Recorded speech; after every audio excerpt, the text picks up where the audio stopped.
Hey friends, I just wanted to take a quick moment to ask if you could check out the Blood Donut Studios Patreon. There's no obligation, of course, but if you're a fan of what we do, you can get all kinds of fun things like Star Trek commentaries, early access to our Star Trek reviews, extra bits of fresh-faced comics, and your name in the description of every Blood Donut video. That'll all be linked below. Thank you for your time. On with the show. Hi there, I'm Joey. I'm Jacob. And we are watching Star Trek for the first time. Last time on Star Trek, time squared, or rather circled, ovaled, I suppose. It was a loop. It was a time loop. It was a time loop that we also broke. I like time travel in Star Trek. It's always fun. It's always a great is. time. I always just like seeing how they do different things with it. It's cool. I don't think there's ever been a Star Trek time travel plot that's ever felt the same as a previous Star Trek time travel plot. No. Which is very nice. It always feels fresh. Today we're watching an episode called The Icarus Factor. Ooh. There are obviously, I guess, a lot of pop culture references to the story of Icarus. For some reason, the one that is most commonly in my head anymore is the one from is the one that Auntie Donna does, the Lord Whoopi. Like Icarus, I have flown too close to the sun.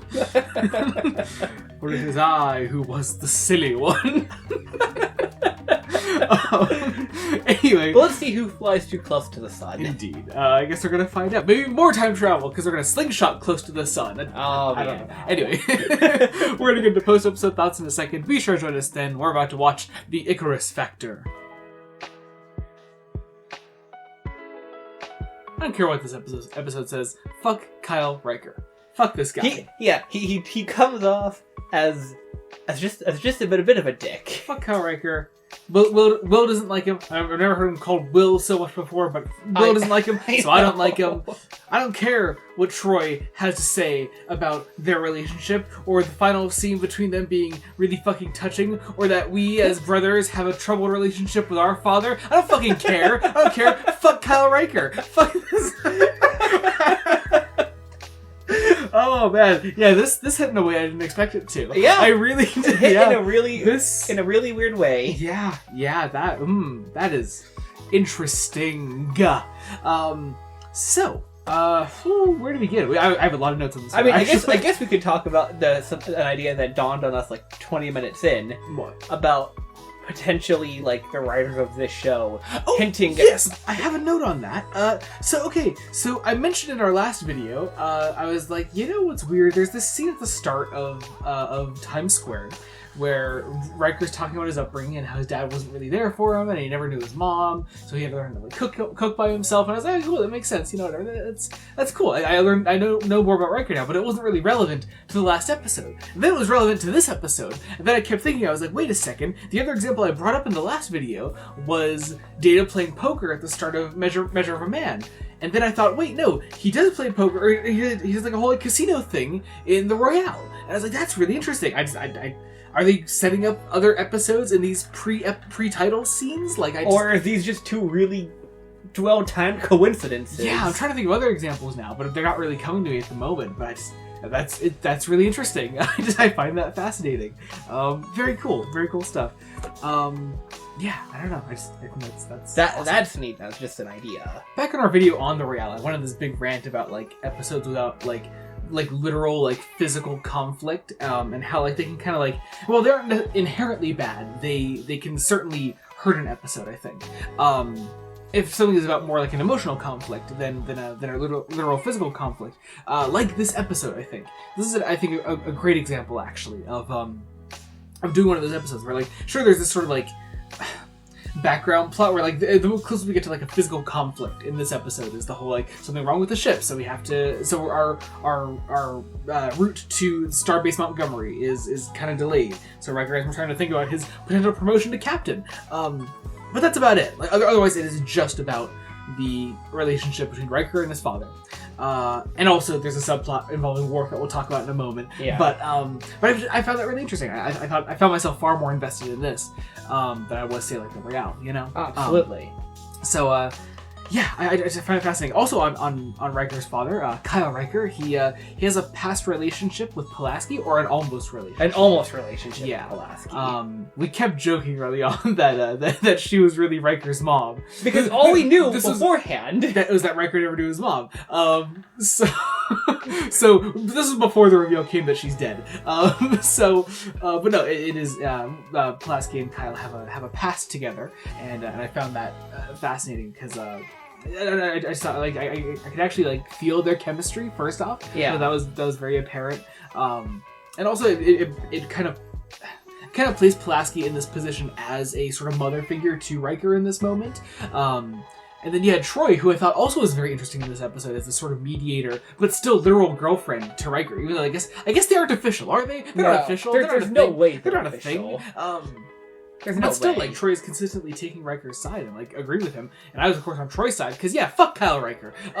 This has nothing to do with me personally. Fuck Kyle Riker. So, but I did love that scene where Troy and where Troy's talking to Riker, and she's like, "I can't feel what you're thinking, right? I can't sense how you're feeling right now." And it wasn't even this moment of like a relationship between them, but it was literally just I'm going to miss Riker. He's gonna leave us, and she just felt sad, and the way they embrace each other just felt very.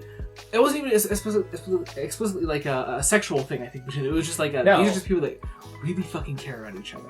And I know obviously there's sexual tension between them, obviously. But I still found myself very moved just by the simple act of them embracing each other. Yeah, just the simple fact that they care that deeply about each other. Yeah, and that I think the crew as a whole cares about Riker.